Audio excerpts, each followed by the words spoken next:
Hey, this is Cameron. Welcome back to the Busy Gardener channel. Today we are going to look at 5 disappointments in the orchard. Let's get busy.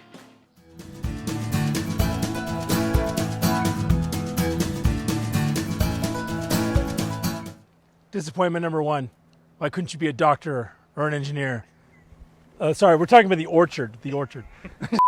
So when I say that there are disappointments, it's because there's no such thing as a perfect orchard. An orchard is a living system, just like a garden is, where you've got successes, you've got failures, you plug stuff in that you're hopeful for, and yet you're met with disappointment. And so when I say that these are disappointments, it's just because they haven't worked out to the extent that I wanted them to.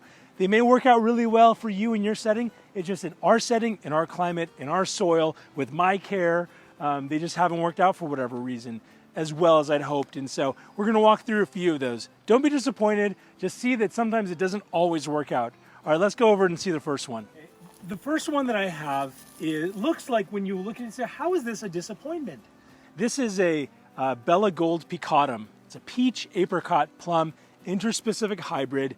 It has this gorgeous fruit, and look how wonderful it's done. If you saw this without any leaves on it, you'd be amazed at how good and healthy the structure is. The leaves are all healthy. The rootstock is just taken into the ground so well.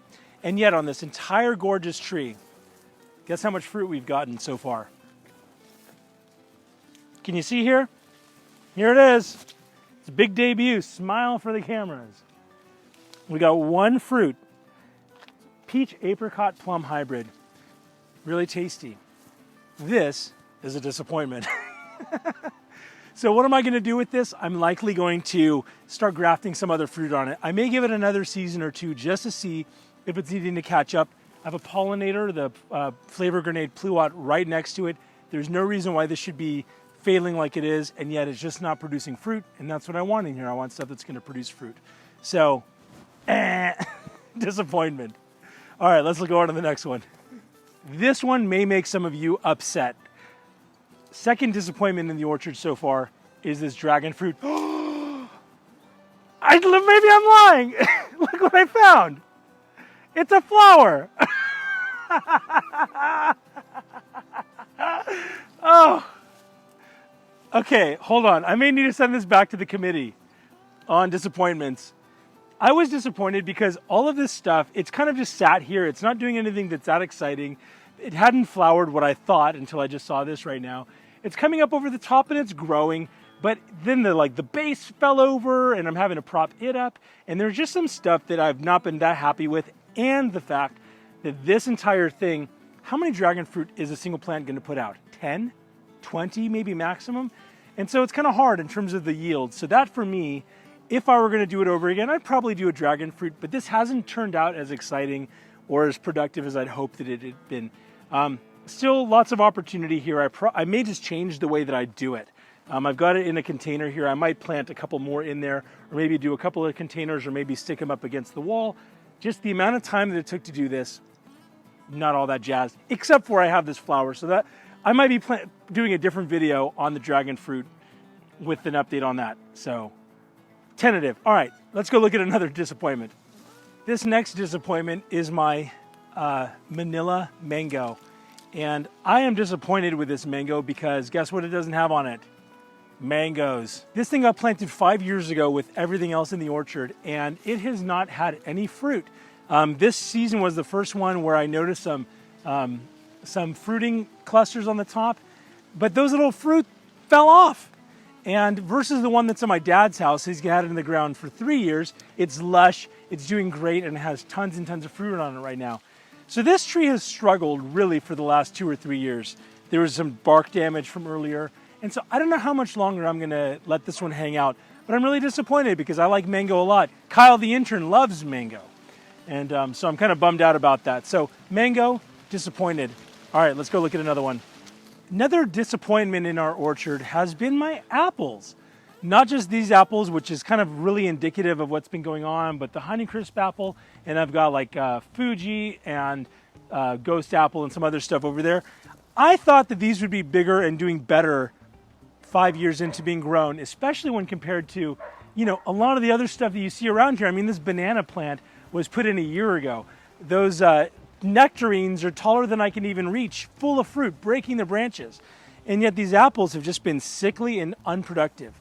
The only exception to that has been this Dorset Golden apple, which is a really early apple. And so I don't know if that's had anything to do with it, but this Granny Smith and that Gala apple, just not that productive. Again, versus the ones at my dad's house. I don't know what's going on at my dad's house. He's just got good soil or something. But anyway, this has been a disappointment because we really like apples, and I would have liked to have trees that are this tall now and not this tall 5 years in with plenty of sun. So that's a disappointment. All right, let's go to a final disappointment. So this is going to be funny because I just talked about how this avocado and this avocado were successes. Well, this bacon avocado and the non-existent reed avocado that was on the other side of this plant are disappointments. I planted 4 avocados all next to each other. Beginner mistake, by the way. These things get really big. That was way too close. Even this is a little bit suspect, but at least there's a little bit of room for them to go into each other and off to the sides. But when you come out and you see an avocado, which is such a tasty fruit, such a pricey fruit, such a valued fruit, it's just a bummer to just come out and just see twigs after a while. So this avocado and my reed avocado were supposed to fill in the gaps where this Hass avocado is, I think, from like April until October, and then this Pinkerton is something like December through March or something like that. I was going to have some other stuff fill in the gap and give us some extra avocado in the summer. That's not happening right now. And I tried to reed avocado, and I'm so bummed that I don't have one growing, and they take so long to start producing. Anyway, this is disappointment number 5. The crispy avocado. I hope you enjoyed this episode of the Busy Gardener channel where we looked at disappointments that I've had. You know, it's not realistic to assume that everything's going to go exactly the way that you want it. You know that's not true. That's like life. And if there's anything more grounding than this, I don't know what there is. Where I'm working together with these trees and plants to make sure that they're successful and doing what they were made to do. And yet sometimes it just doesn't happen the way that you intended to. So it's about learning the lessons. There are lessons that are learned from some of these things, adjustments, and those end up making me stronger at knowing how to address certain things down the road rather than just getting it right off the bat.